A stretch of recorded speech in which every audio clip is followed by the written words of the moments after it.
Welcome back, guys, to A Dime a Dozen Season 2.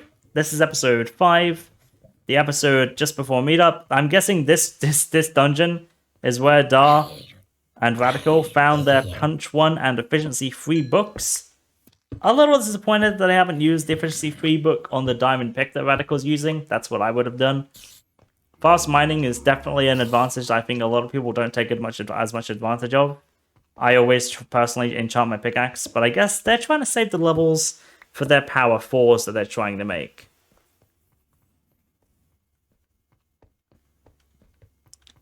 And as we see here, Maxa did indeed see Chibi. And apparently they did see him as well, but they just didn't want to encounter. They just didn't want to fight. Which I'm a little surprised that I personally would have tried to go for the kill, especially with the amount of stuff that Maxa had. I mean, it would have been nice for them to get it, but I guess they also wanted to make sure that they had all their golden apples made, which they didn't do yet. They didn't want to give Maxa all the gold. I mean, Chibi's got 7 golden apples with the ability to make 2 more.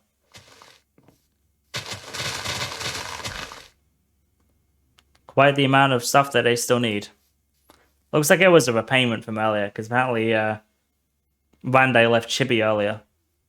So it was a little bit of a repayment from before. Also, McD and Bandius have covered a shit ton of ground since the last time we saw them. Look at all that down there. That was from all the carnage back in episode 2 down there. All those blocks being placed. They've made quite the run back, these two. They're both on 100%, which is interesting. I mean, that in general just looks threatening. Just seeing both of them without any damage taken. It's a small thing, but it definitely does leave a small little mental impact, I think. At least to me. Have they added fences to the bridge? There's a straight up regular bridge here. That's crazy. It's even decorated with... Is this snow?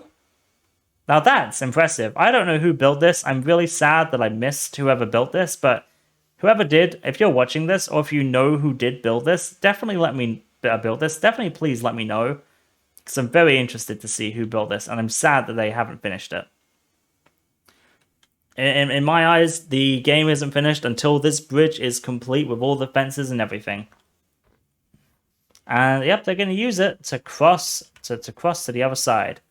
They are the only 2 people here at 0-0. They've come looking for fights, but unfortunately no one here seems to be willing to fight them. There is a couple of furnaces here, though, which I'm guessing have nothing in them. But they're going to check them out anyway, because, I mean, you never know. People could have left some items in there. There could be some gold. It's always fair to check them, even if there's very little chance that there's going to be anything in there.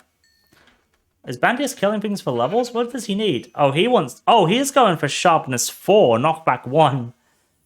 And he now has Dash Dude's Potsy Revenge Game sword. We've definitely got to hope that we see a kill happen with that sword at some point in this game. And I mean, there's still a lot of people left. Not really, but there's still a good amount of people left. We could definitely see that sword come into play, especially if it gets made into a sharpness 4. It wouldn't surprise me if the sword lost its name when they combine, though, because I believe it is more expensive to keep a named weapon named when combining it in an anvil. But at the same time, we'll see. He's at level 6 right now. Normally, 2 sharpness 3s, I believe, take 10 levels. However, because they're both damaged, it's probably going to be a lot more. Do one final slash near before we go away. Oh, hello. They are near Butter. I'm guessing Butter's still in the crack with Josh. We could see a bit of a fight here. Yep, Butter's still down here. He's still underground. So, I mean, the chances of them seeing him are very low. But he is around. Butter and Josh have definitely taken the route where they're just simply trying to cave for as much gear as they can. Butter's got his... But Butter tends to name his weapons these. I don't know what they're a direct reference to. Wait, did he get a power 3 drop from a skeleton? If so, that's insane. Because, like, that's definitely a skeleton bow. Did the skeleton bow just happen to be power 3? If so, that's crazy. Butter's definitely going for power 4 then, which shouldn't be too difficult. He has 7 levels currently. You need 10 to get that into a power 4. Although he's gonna want to keep the name for sure, so it might take 11, maybe more. What's in this chest? Nothing. I was hoping maybe that there would be something. So, how's their quest for power 4 going right now? They got power 3 bow. They're still going for it.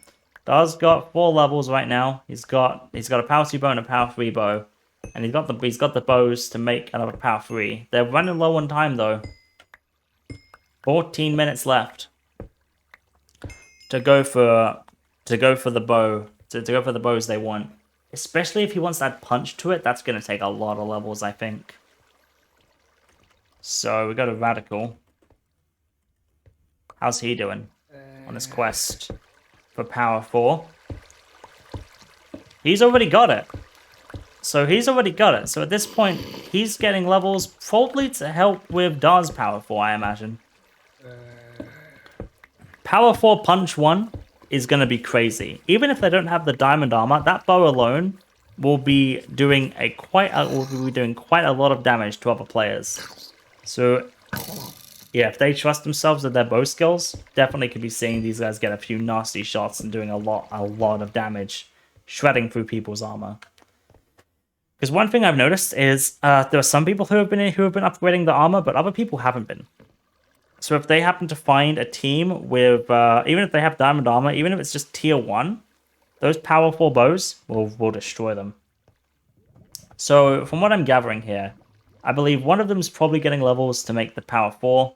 The other one's going to use their levels to add the punch to it.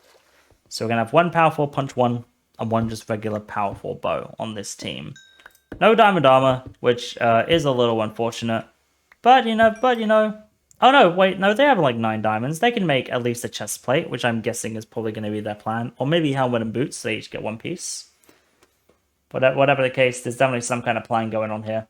And I'm excited to see these two go at it when Meetup is called in 12 minutes. We haven't seen much from Wacko and Raichu in a while. Wacko has gone AFK seemingly for a little bit. He's still got the amount of gold he had before. Loads of arrows still. Pretty basic armor. He's got 2 ender pearls though, which with that sharpness 3 sword could definitely do some damage, but they've really got to hurry up and get apples. They really don't have a whole lot of time left. Jeremy and Friend have been upgraded to Sharp 2 and Power 2 respectively. Oh, hello. Joshua has... They did indeed find... Awesome McD and Bandius did find Pink Team. We saw them near Butter earlier. And indeed, they have indeed found their teammate at least. Poor Joshua here is going to be in a bit of a bad spot being backed into a corner here. But yeah, the bow spam is real. It's a 2v1. And Awesome McD has gone in. He is going for the melee hits. It's going to be close. Bandius goes in with Potsy Revenge Game. That was a very nice that was a very nice hit and run there. Again, Awesome McD gets all of the damage. Bandius gets the final hit, but this time it was more tactical than a steal. If Awesome McD had stayed in that fight, it would have been very bad. It would have been potential endgame for him. He could have died, definitely. Melee is very unpredictable in UHC and just in Minecraft in general. So there's a very good chance that Awesome McD could have just simply died right there. Like, I think he was 1 or 2 hits away from death. We can actually see here.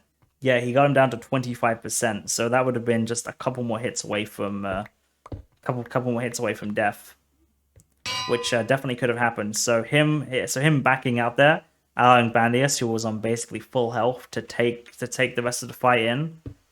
Definitely the right thing to do. And here we have Butter, super close to these two. Now how will Butter approach this fight? Will he just go straight in with the melee?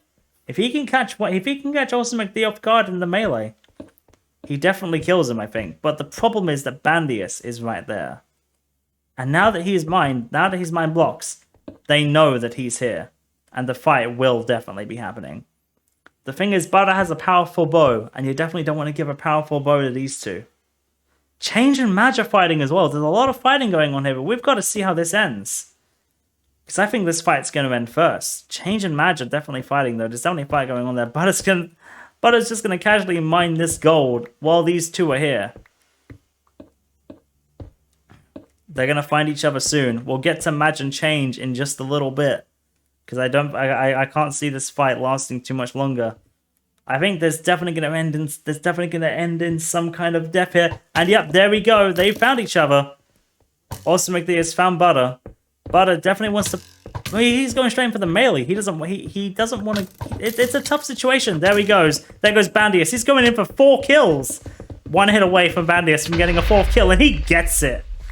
4 kills for Bandius. Insane. And that's the powerful bow for those guys as well. Powerful bow for those guys. Callum taking hit after hit from Change here. Change and Chibi doing lots of damage. And they're very split up too. That is very dangerous. Madge and Chibi are having a good fight here. Madge down to 29%. Has pearled only like 2 blocks away. Very unfortunate. Change is going in for the kill on Callum though. Madge running away. That pearl was very unfortunate. Basically barely did anything to help him there. In fact, I think it only hindered him. Although Change now separated here, is now going to be tackling on a 2v1 from both Madge and Callum. Chibi's coming in from behind. Change with the bow spam. Madge with the melee. Change gets the kill. Here comes Callum to try and clean him up and just try and take the kill. They will be meleeing, but Change gets a great combo and takes him out as well. Very nicely done there.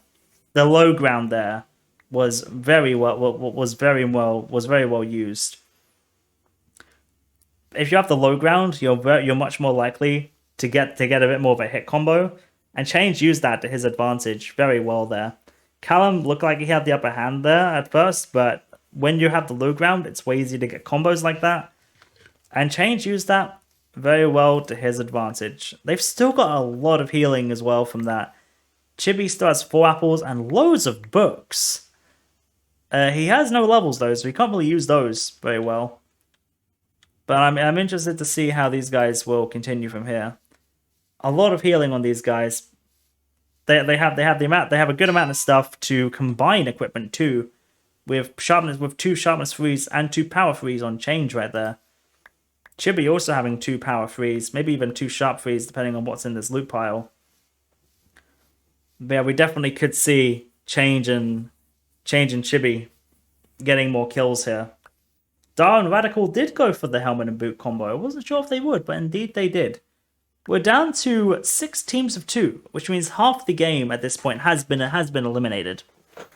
We're currently with Bandius with the most kills at 4. He only needs 1 more to tie Ari's kill record from the last game, where he got 5 kills. Change has now brought his kill total up to 5, so he's actually now tied with Ari because Change got 3. In the last season. Now he'll have 5 total, which is quite impressive. Did Bandius play last season, and did he get any kills? Because if so, he's also on the board for 5 at this point, but he did not. Chibi did play and got 1 kill though. The full list of people who got kills last season: we got Ari with 5, Change with 3, Madge with 3, Callum with 1, Dar with 1. Chibi with 1, Central Eric with 1, Radical with 1, Rande with 1, and the Ori with 1. The Ori is, of course, not playing the season, and so is a couple of other people I mentioned, I believe. Actually, no, I think everyone else who got killed... No, other than Ari. I think Ori and Ari, who have very similar names, are the only people who got kills last season who aren't playing this one, which is a small little fact. I'm guessing they probably split healing up a little bit now. No, Chibi still only has 4. Oh, now they are. Okay, just as I'm saying that. You see, I just brought it into there. I just brought it into the mind. Chibi's going down. I don't know why. Does he need levels? Did he see gold? I mean, there is gold down there. But what was the... I mean... Okay, I mean, Change is definitely going for the gold. I don't think he'd be going for anything else. But I feel like Chibi could have just gone down with him. They could have just gone together here. Chibi's in a very precarious point. He's in a very dangerous position here. One wrong shot from another player, and he goes right into the void. I mean, he's safe, but okay, now he's not safe. I mean, I guess that was just to help Change get back. I mean, there's a lot of gold here. There's quite a bit of gold here for sure. I don't think they need it, but I also don't really blame them for going for it, because right now there isn't a whole lot for them to do. No one else is going to be coming here to fight them, I don't think, until Meetup. Maybe Awesome McD and Bandius would. They seem to be hungry for more kills. But, I mean, if there's readily available gold here, I don't blame them for going for it. I mean, if you have the time and no one else is coming here to fight you, you might as well go for it. You might as well go and grab all the gold you can. That's easy to access. Awesome McD just made a golden head. These two are very well equipped. 9 and 1. Bo Burnham, power 3. Nice name. Bandius still has... Oh, wait, does he have the revenge game? Oh, he got rid of the revenge game. He got rid of the revenge game weapon. But he now has Fenthras. Or Fenthras? Is that how you pronounce it? The powerful bow from Butter. And 6 and 2. These two are in a very good position. I think we're going to see... I think there are 3 potential winners here so far from what I can see. We've got Change and Chibi, Bandius and Awesome McD, or Forbid and Greep. We haven't actually been to in a little bit. They're still caving. Forbid's now 3/4 diamond with 8 golden apples with the ability to make another one. He has a sharpness 4 sword. That is definitely something. And half prop 3 armor. And it looks like to be going for prop 3 helmet? Jesus Christ. What about Greep? I mean, I'm sure Greep's probably improved his armor by now as well. I imagine. Yep, prop 3, yep. Power 4. Okay, yeah. These two are in a very good position here. I think Greep and Forbid are definitely in the best spot. Still, despite the kills that Change and Bandius' teams have been getting, they're still in the best spot. Just with the pure amount of stuff that they now have. But hey, we'll see. There's still a lot of room for things here, and there's still, even with that, 3 other teams who exist that can drain or potentially give power to other teams. And look at this. Look at what timing we've teleported to them. Chibi has been... Chibi and Maxo are having a little bit of a tussle here. Oh, they've got themselves in a bad spot, though. The jump was good. The jump was very good. And it nearly worked out for them. But it just didn't work out. They definitely gave them quite the scare. And look who else is giving them a scare. It's Bandius and Awesome McD with the cleanup. Very nice kills there by Chibi and Change. And now they've got a real fight on their hands. I think this fight could determine the winner. Or potentially maybe even... this is going to be one of the two. Awesome McD gets a great combo and Change, getting him stuck in the water, but Chibi is shooting him from behind. Bandius definitely wants to go for the melee with the sharp 3 sword. That wouldn't surprise me at all. Now that Bo and Chibi down, Change is on the other side of the river here. These two have very even stuff. I think they have very even armor, very even amounts of healing. This is definitely going to be the one of the main fights of the game that could determine everything here. They did clean these two. Awesome McD and Bandius did clean Change and Chibi, but I think it was the right move. They didn't really have a whole lot of... they had a lot of stuff, Chibi and Change, so it makes complete sense that they'd want to clean them. They were starting to rack up a few more kills. Change is a very good player as well, so it makes sense that they want to try and take him out while they have the chance. Plus, obviously, they're just going for the fights they know they can take. Still, 8 golden apples on Awesome McD. Then they're running for their lives. They want a chance to regroup. Wait, Change is out of healing. Did they lose all their healing from that? Oh, I guess they did. I guess they actually don't have as much healing as I thought. In that case, yeah, running is definitely the best option. That clean, even if they don't kill them, has definitely cemented Change and Chibi in a bad spot. And that is the end of episode 5. Thank you for watching. Every death has had some kind of PvP in it. You love to see it. Next time will be the final episode, and we will see just who will come out on top in the Dime a Dozen Season 2. Thank you for watching. We'll see you next time.